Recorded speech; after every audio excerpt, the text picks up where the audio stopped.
अस्सलाम वालेकुम व्यूअर्स। आज मैं आपको ब्रूस सिंगल नीडल 9825 मॉडल है,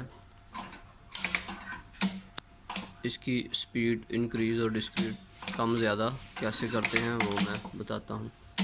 ये जो बटन है इससे स्पीड अप और डाउन होती है।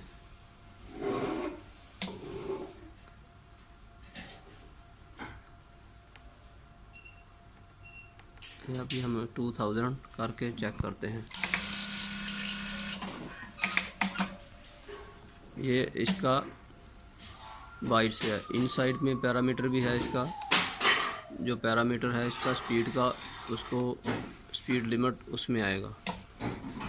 पी और फुट प्रेस किया, PD00 आया पासवर्ड, इसको पी प्रेस करेंगे 00 200 आया। इसको अभी हम स्पीड का पैरामीटर में जाने के लिए इसको 01 करेंगे। 01 पे ये इसका स्पीड है, स्पीड 2000। अभी हम इसको बढ़ाएंगे, यहाँ से 5000 करेंगे। उसके बाद इसको पी वाले बटन से सेव करेंगे और फिर इसको चलाएंगे।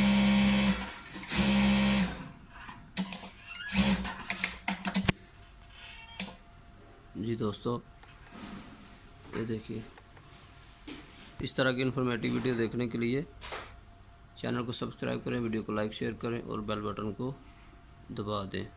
मिलते हैं नेक्स्ट वीडियो के साथ। अस्सलाम वालेकुम।